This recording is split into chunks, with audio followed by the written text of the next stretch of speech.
Assalamualaikum warahmatullahi wabarakatuh. Pada video pembelajaran kali ini, saya akan menjelaskan tentang grafik fungsi eksponensial.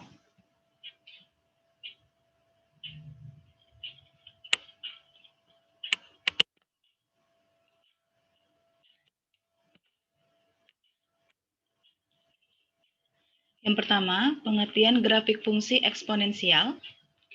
Grafik fungsi eksponensial merupakan kurva di mana salah satu ujungnya mendekati asimtot. Jadi salah satu ujungnya mendekati asimtot, tidak berpotongan atau bersinggungan ya, hanya mendekati saja, mendekati asimtot. Nah, mungkin kalian bertanya, apa itu asimtot? Ya. Asimtot adalah suatu garis lurus yang didekati oleh kurva lengkung, di mana kurva tersebut sangat dekat dengan asimtot di titik jauh tak terhingga, tetapi kurva ini tidak akan memotong garis asimtot tersebut. Jadi, kurvanya hanya mendekati asimtotnya saja, tidak akan pernah menyinggung ataupun memotong asimtot tersebut. Gitu ya. Ada beberapa catatan penting tentang asimtot. Yang pertama, asimtot biasanya digambarkan dengan garis putus-putus. Kemudian, tidak setiap grafik fungsi memiliki asimtot. Di antara fungsi yang memiliki asimtot, misalnya fungsi rasional dengan penyebutnya bernilai 0 untuk nilai tertentu. Dan ada 3 macam asimtot. Yang pertama asimtot tegak, yang kedua asimtot datar, dan yang ketiga asimtot miring. Baik, saya akan membahas satu persatu 3 jenis asimtot. Yang pertama, saya akan menjelaskan tentang asimtot datar. Jadi misalkan diberikan suatu fungsi rasional, fx sama dengan A1 kali X pangkat P ditambah A2 kali X pangkat P kurang 1 ditambah A3 kali X pangkat P kurang 2 dan seterusnya. Jadi di sini A-nya berurutan A1, A2, A3 dan seterusnya sampai A ke N. Kemudian variabel X-nya pangkatnya mulai dari X pangkat P, kemudian X pangkat P kurang 1, X pangkat P kurang 2, jika dilanjutkan X pangkat P kurang 3, dan seterusnya. Dibagi B1 kali X pangkat Q tambah B2 kali X pangkat Q kurang 1, ditambah B3 kali X pangkat Q kurang 2, ditambah dan seterusnya sampai B ke N. Nah, di sini ada beberapa peraturan tentang asimtot datar. Yang pertama, jika pangkat terbesar pada pembilang, jadi yang di atas adalah pembilang, bagian atas, sebuah pecahan kan di atas pembilang, kemudian di bawahnya penyebut. Nah, jika pangkat terbesar pada pembilang lebih besar dari pangkat terbesar dari penyebutnya, ini pangkat pembilangnya P, pangkat penyebutnya Q. Jadi jika P lebih dari Q, maka fungsi fx tidak memiliki asimtot datar. Kemudian aturan yang kedua, jika pangkat terbesar pada pembilang lebih kecil dari pangkat terbesar pada penyebut, atau P kurang dari Q, maka asimtot datar dari fungsi fx adalah y sama dengan 0. Jadi, jika P kurang atau lebih kecil dari Q, maka asimtot datarnya Y sama dengan 0. Kemudian, aturan yang ketiga, jika pangkat terbesar pada pembilang sama dengan pangkat terbesar pada penyebut, ini P sama dengan Q, maka asimtot datarnya adalah Y sama dengan A1 per B1. Jadi A1 dan B1 ini adalah koefisien dari variabel X. Jadi jika P sama dengan Q, maka asimtot datarnya Y sama dengan koefisien pembilang A1 dibagi koefisien penyebut B1. Y sama dengan A1 per B1. Contoh asimtot datar. Misalnya, sketsakan grafik fungsi f(x) sama dengan x tambah 2 per x kuadrat tambah 1. Dengan terlebih dahulu menentukan asimtotnya. Jadi kita akan menggambarkan grafik fungsi f(x) sama dengan x tambah 2 per x kuadrat tambah 1. Sekarang kita perhatikan. Daerah asal fungsi f(x) adalah untuk setiap x elemen real, sebab tidak ada nilai x elemen real yang menyebabkan penyebutnya bernilai 0. Sekarang kita lihat di sini. Penyebutnya adalah x kuadrat tambah 1.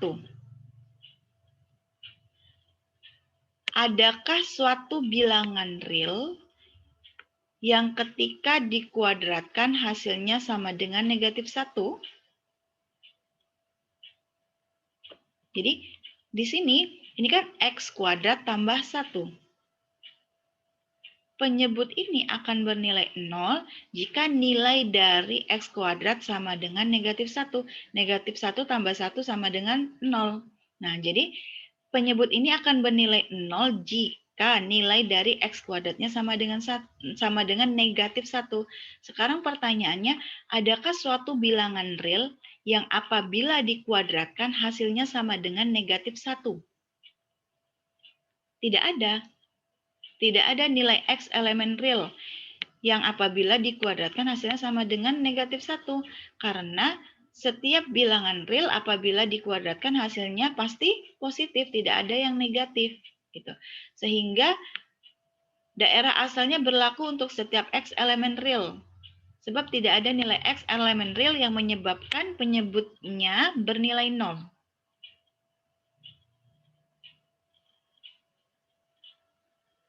Kecuali nilai imajiner, bilangan imajiner ketika dikuadratkan hasilnya sama dengan negatif 1. I kuadrat sama dengan negatif 1. Tapi bilangan imajiner bukan bilangan real ya, imajiner. Termasuk bilangan kompleks. Jadi, jika himpunannya adalah bilangan real, maka tidak ada satupun anggota bilangan real yang apabila dikuadratkan hasilnya sama dengan negatif 1. Nah, selanjutnya, karena pangkat tertinggi pada pembilang, ini pangkat tertinggi X pangkat 1, ya kan? Jadi pangkat tertinggi pada pembilang, yakni 1, lebih kecil dari pangkat tertinggi pada penyebut, yakni 2. Di atas, X-nya pangkat 1. Pada penyebut, X-nya pangkat 2. Sehingga pangkat pembilang lebih kecil dari pangkat penyebut. Nah, tadi sebelumnya dikatakan aturannya jika pangkat pembilang lebih kecil dari pangkat penyebut, maka asimtot datarnya adalah Y sama dengan 0.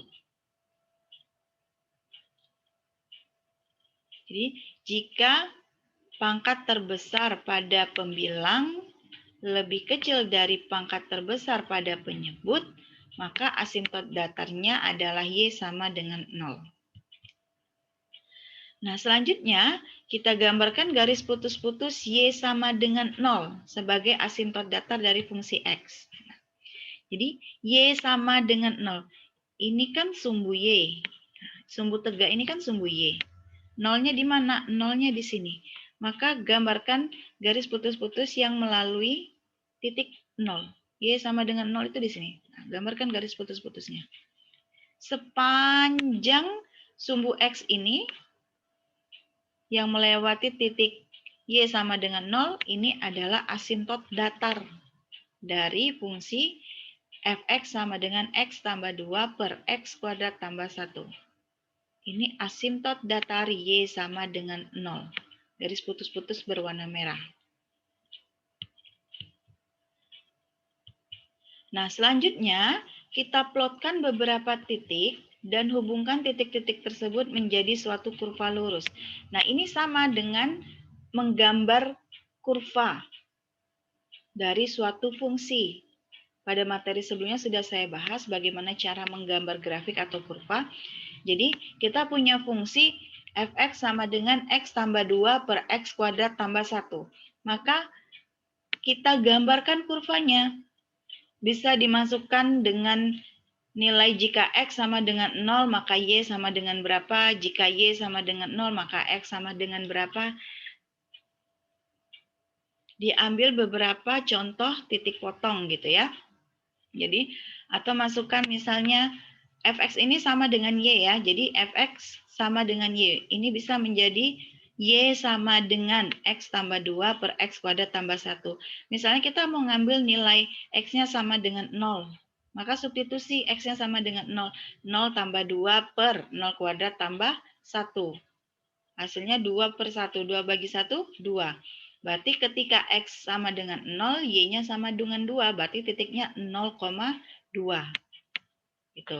Kemudian ambil lagi contoh titik yang lain. Misalnya X-nya sama dengan 1. X-nya sama dengan 1. 1 tambah 2, 3. 1 kuadrat, 1 tambah 1, 2. Berarti 3 per 2. Berarti X-nya 1, Y-nya 3 per 2. Berarti titiknya 1,3 per 2. Nah, gitu ya.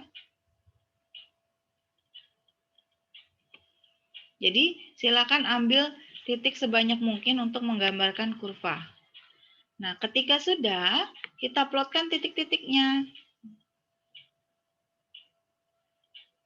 Misalnya ini ada titik negatif 2,0. Ini nggak sampai 0 ya, karena tidak akan bersentuhan dengan asimptotnya. Nah, nanti di sini ada titik tadi 0,2.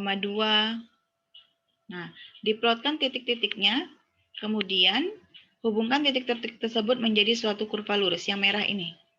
Nih, merah ini dihubungkan menjadi suatu kurva. Ketika sudah menentukan kurva mulusnya, maka di sini dapat kita lihat kurva yang berwarna merah ini tidak akan pernah menyentuh atau berpotongan dengan garis asimptotnya. Garis asimptotnya yang putus-putus ini, di Y sama dengan 0. Y sama dengan 0. Nah.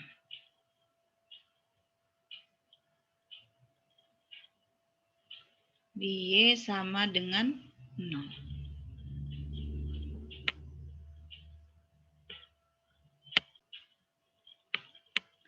Ya, jadi di sini ini ada titik ya, negatif 2,0. Jadi meskipun di sini ada titik, tapi kesini nggak mungkin berpotongan. Nah, ini kurva mulusnya di bawah asimptotnya yang ini. Yang ini di atas asimptotnya. Nah, jadi kurva mulus dari fx sama dengan x tambah 2 per x kuadrat tambah 1 tidak akan pernah menyentuh atau berpotongan dengan garis asimptotnya.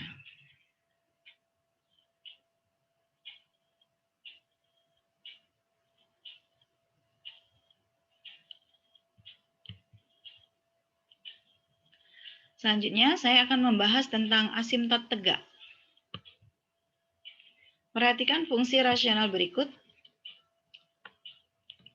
Fx sama dengan x kuadrat tambah 2x kurang 3 per x kuadrat kurang 5x kurang 6. Jadi ada suatu fungsi rasional diberikan. Nah, fungsi tersebut tidak akan terdefinisi jika penyebutnya bernilai 0 atau jika x kuadrat dikurang 5x dikurang 6 sama dengan 0. Ini ya.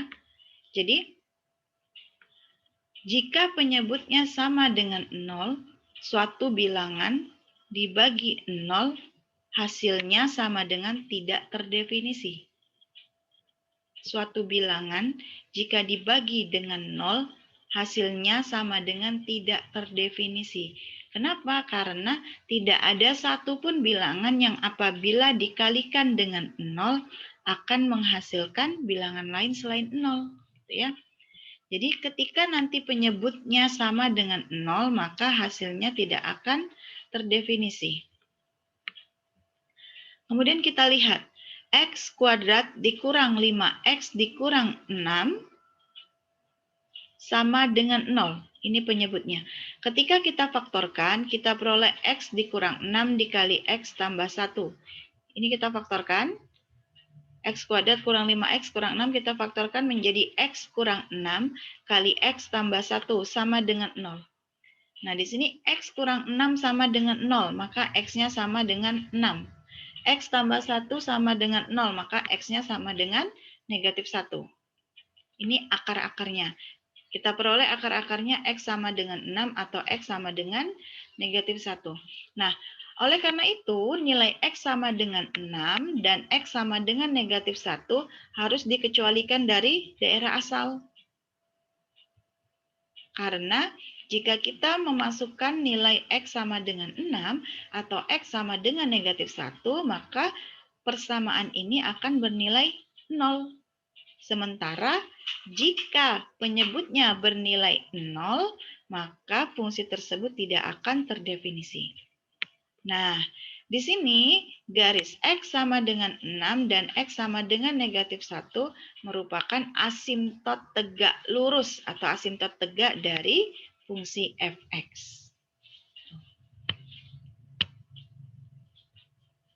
Sekarang kita lihat contohnya. Sketsakan grafik fungsi fx x kuadrat tambah 2x dikurang 3 per x kuadrat dikurang 5x dikurang 6 beserta asimptotnya. Nah, jadi sebelumnya tadi kita udah mengetahui bahwa asimptot tegaknya itu adalah x sama dengan 6 dan x sama dengan negatif 1. Sekarang kita cek dulu apakah fungsi tersebut memiliki asimptot datar atau tidak. Nah, sekarang kita lihat, karena pangkat terbesar pada pembilang, pangkat terbesarnya di sini 2, kemudian pangkat terbesar pada penyebut juga 2, di atas x pangkat 2, yang di bawah x juga pangkat 2. Jadi, pangkat terbesar pada pembilang sama dengan pangkat terbesar pada penyebut. Nah, tadi aturannya jika pangkatnya sama, artinya asimptot datarnya adalah Y sama dengan koefisien di sini, koefisien A1 dibagi dengan B1. Jadi koefisien pada variabel dengan pangkat terbesar pada pembilang dibagi dengan koefisien pada variabel dengan pangkat terbesar pada penyebut. Jadi ini koefisiennya kan koefisien x kuadrat sama dengan 1. Koefisien x kuadrat yang di bawah yang di penyebut juga sama dengan 1. Sehingga asimptotnya Y sama dengan 1 per 1 atau sama dengan 1. Jadi asimptotnya adalah asimptot datarnya adalah Y sama dengan 1. Nah, sekarang kita gambarkan dulu semua asimptotnya. Yang pertama asimptot tegaknya dulu. Asimptot tegaknya tadi X sama dengan 6. Nah, di sini X sama dengan 6. Jadi ini sumbu X, ini X sama dengan 6. Maka gambarkan asimptot tegaknya yang ini, yang putus-putus, berwarna biru. Kemudian ada lagi X sama dengan negatif 1. Di sini negatif 1, maka X sama dengan negatif 1, asimptot tegak yang kedua di sini. Gambarkan yang berwarna merah. Kemudian ada asimptot datar. Asimptot datarnya Y sama dengan 1. Ini kan sumbu Y sama dengan 1 di sini. Maka gambarkan asimptot datarnya. Jadi fungsi ini memiliki 3 asimptot. 2 asimptot tegak, X sama dengan 6 dan X sama dengan negatif 1, serta 1 asimptot datar. Y sama dengan 1. Ingat ya, asimptot digambarkan dengan garis putus-putus. Nah, selanjutnya kita plotkan beberapa titik seperti tadi. Bisa kita substitusi beberapa nilai, misalnya X sama dengan 0. Substitusi misalnya X sama dengan 0. Maka 0 kuadrat tambah 2 kali 0 kurang 3. Per 0 kuadrat dikurang 5 kali 0 kurang 6. Maka ini nanti hasilnya negatif 3 per negatif 6. atau jika disederhanakan menjadi 1/2. Jadi ketika X sama dengan 0, Y-nya 1/2. Nah, nih di sini, ini titiknya nih. X sama dengan 0,1/2 di sini. Nanti bisa ambil titik yang lain, misalnya ini 1. Nah, masukkan nilai 1 di sini. 1 kuadrat, X-nya sama dengan 1. 1 kuadrat ditambah 2 kali 1 dikurang 3. Berarti 1 tambah 2 dikurang 3. 1 tambah 2, 3. 3 kurang 3, 0. Yang di bawah, 1 kuadrat dikurang 5 kali 1 kurang 6. 1 dikurang 5, negatif 4. Negatif 4 dikurang 6, negatif 10. Tapi di atasnya 0. 0 per negatif 10 sama dengan 0. Maka tadi ketika X-nya 1, Y-nya sama dengan 0. Maka diperoleh 1.1,0 di sini. Nah, nanti bisa cari titik-titik yang lain ya untuk membantu menggambar kurvanya sebanyak mungkin. Jadi, ini ada titik. Ketika sudah memperoleh titik, bisa digabungkan atau dihubungkan titik-titiknya menjadi kurva lurus. Nah, di sini juga. Nah, ada titik-titik lain di sini. Nah, jadi ambil saja titik di sekitar 0,0, ambil juga titik di bagian sebelah kiri, ambil titik di bagian kanan. Karena di sini juga ada kurva lagi. Jadi kurvanya tersebar. Nah, jadi ambil saja titik sebanyak mungkin untuk melihat apakah benar kurva dari fungsi ini tidak memotong atau menyinggung asimptotnya.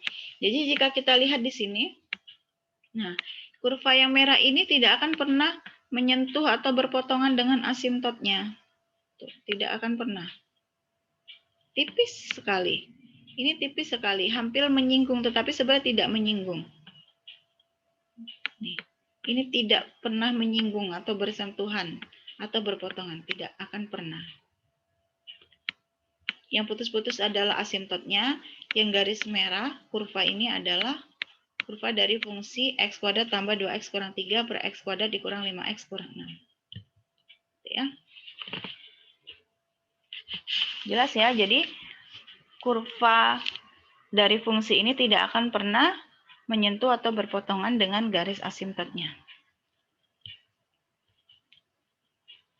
Baik, selanjutnya saya akan menjelaskan tentang asimptot miring. Perhatikan fungsi rasional berikut. Diberikan suatu fungsi f(x) sama dengan 2x kuadrat dikurang 3x kurang 1 per x kurang 2. Nah, jika dilakukan pembagian antara pembilang dan penyebutnya, maka akan diperoleh f(x) sama dengan 2x tambah 1 tambah 1 per x dikurang 2. Jadi nanti disederhanakan ya, dibagi pembilang, dibagi penyebut. Ini ketika SMA sudah ya materi pembagian dengan variabel ya. Jadi nanti ketika 2x kuadrat dikurang 3x kurang 1 per x dikurang 2, maka hasilnya sama dengan 2x tambah 1 ditambah 1 per x dikurang 2. Nanti silakan dicoba sendiri ya. Nah, di sini kita memperoleh nilai Y sama dengan 2x tambah 1. Jadi 2x tambah 1 ini merupakan asimptot miring dari grafik fungsi f(x). Kemudian untuk x yang cukup besar, maka 1 per x dikurang 2 akan menuju 0. Jadi maksudnya di sini, jika nilainya besar, misalnya nilainya 2. 1 per 2 kurang 2 berapa? 0. 1 dibagi 0? Tidak terdefinisi. Kalau misalnya nilainya bertambah besar, misalnya 1000. 1000 bagi 2. 1 dibagi 1000 bagi 2. Jadi ketika penyebutnya semakin besar, 1 dibagi dengan bilangan yang semakin besar, maka dia akan menuju 0. Semakin besar penyebutnya, maka dia akan menuju 0. Nah, sehingga grafik fungsi f(x) akan mendekati garis Y sama dengan 2x tambah 1.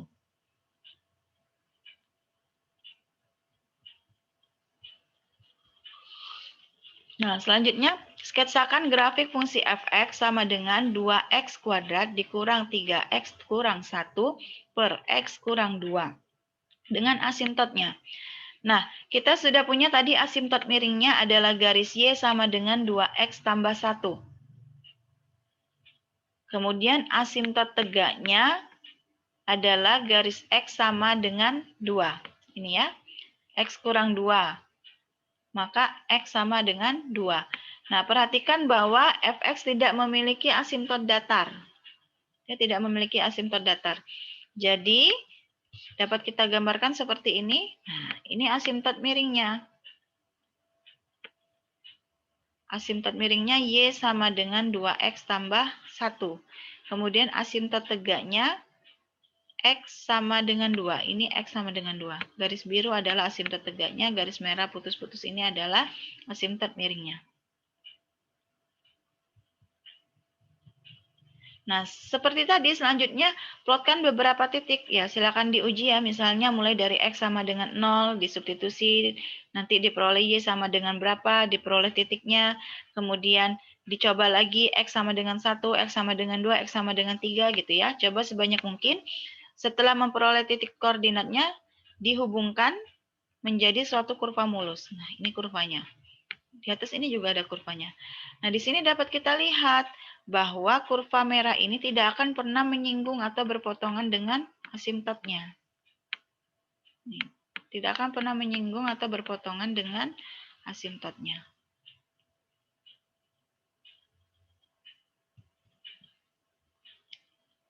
Gitu ya. Nah, tadi sudah saya jelaskan tentang asimptot, asimptot tegak, asimptot datar, dan asimptot miring. Sekarang mari kita lihat contoh grafik fungsi eksponensialnya. Jadi misalkan saya berikan contoh fungsi eksponensialnya f(x) sama dengan 2 pangkat x. Nah, bagaimana cara menggambar grafiknya? Yang pertama, tentukan pasangan titik yang dilalui oleh grafik fungsi tersebut. Jadi, seperti tadi ya, jadi kita coba saja ambil beberapa contoh titik. Nah, ini saya berikan contohnya di sini. Misalkan kita ambil x-nya sama dengan negatif 1, maka substitusi saja. Fungsinya kan f(x) sama dengan 2 pangkat x. Fx ini sama dengan nilai y-nya. Maka 2 pangkat x. Karena x-nya adalah negatif 1, berarti 2 pangkat negatif 1. 2 pangkat negatif 1 kan sama dengan 1 per 2 pangkat 1 atau 1 per 2. 1 per 2 itu sama dengan 0,5. Nah, ini aturan eksponensial. Jika pangkatnya negatif, maka bentuknya jadi pecahan 1 per. Gitu ya. 1 per 2 pangkat 1. 2 pangkat 1, 2. Jadi sama dengan 1 per 2. 1 per 2 itu sama dengan setengah atau 0,5. Nah, di sini x-nya negatif 1, y-nya 0,5, maka pasangan koordinatnya adalah negatif 1,0,5. X-nya negatif 1, y-nya 0,5. Kemudian ambil lagi titik yang lain, misalnya x-nya sama dengan 0, maka y-nya 2 pangkat 0. 2 pangkat 0 sama dengan 1, maka titiknya menjadi 0,1. Ambil lagi contoh yang lain, x-nya sama dengan 1, maka 2 pangkat 1 sama dengan 2, maka titik koordinatnya 1,2.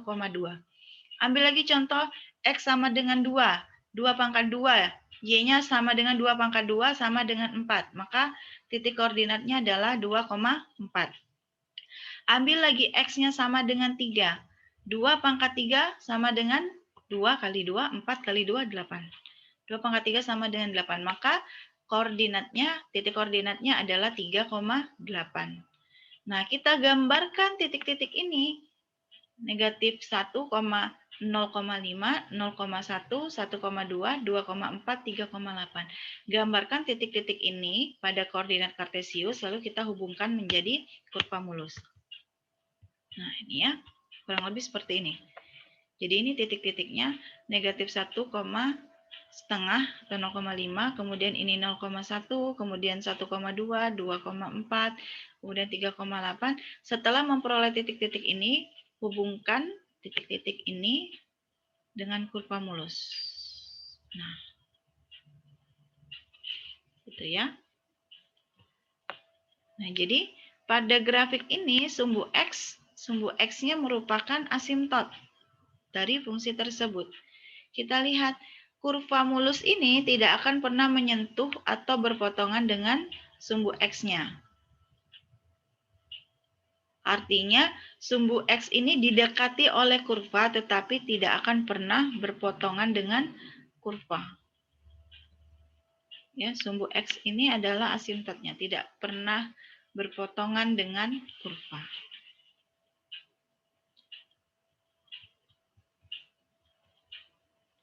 Selanjutnya transformasi grafik fungsi eksponensial. Jadi perubahan atau perpindahan ya, transformasi. Modifikasi terhadap fungsi mengakibatkan bentuk dasar kurva fungsi eksponensial mengalami pengubahan. Nah, salah satu pengubahan yang dapat diamati adalah bergesernya kurva ke atas atau ke bawah, atau ke kiri atau ke kanan. Jadi jika kita mengubah bentuk dasar kurva dari fungsi eksponensial, maka grafik fungsi eksponensialnya bisa berubah, bisa bergeser ke atas atau ke bawah, atau bergeser ke kanan atau ke kiri. Nah, transformasi ini atau perubahan posisinya dapat dilihat dari bilangan yang dijumlahkan pada peubah X, pada variabel X di pangkat, atau pada fungsi secara keseluruhan. Kita lihat contohnya.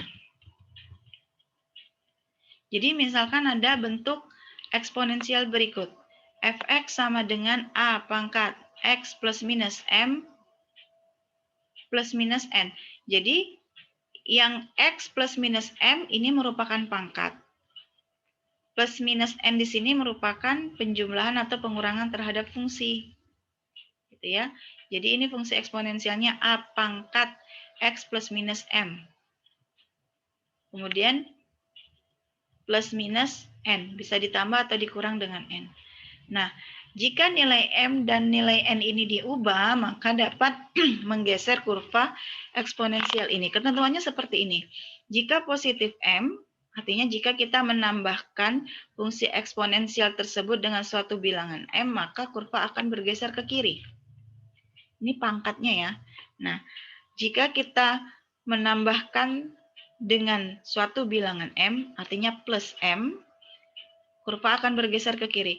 Jika kita mengurangkan pangkatnya, kita mengurangkan peubah pada pangkat dengan suatu bilangan M, atau di sini simpelnya dikatakan negatif M gitu ya, akan menggeser kurva ke kanan. Nah, jika fungsinya yang kita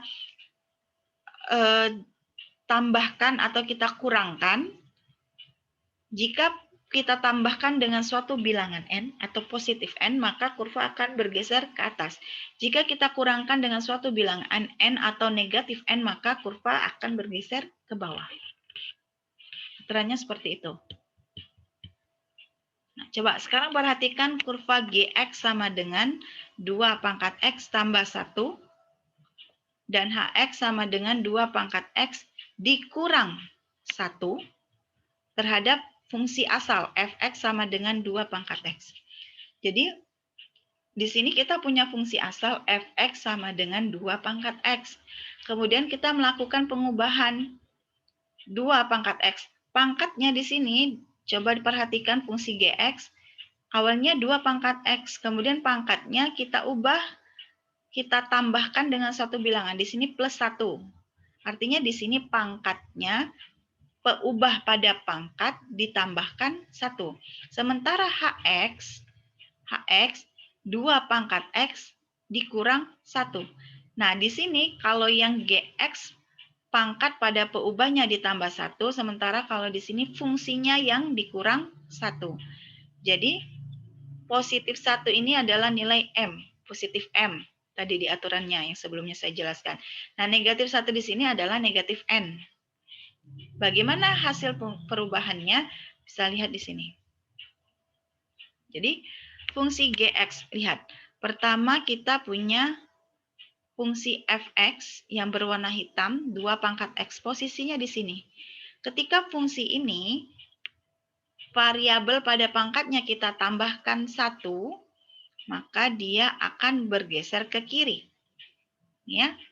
Awalnya di sini bergeser ke kiri.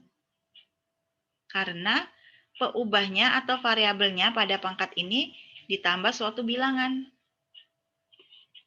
Selanjutnya, Hx. Kita lihat Hx. Dari Fx yang berwarna hitam, dia bergeser ke bawah. Karena fungsinya dikurangkan dengan suatu bilangan. Dikurang 1. Ya. Nah, pada fungsi Hx ini Hx, asimtotnya tidak lagi di sumbu X. Jadi awalnya kan Fx sama dengan 2 pangkat X ini asimtotnya di sumbu X. Tidak menyentuh sumbu X.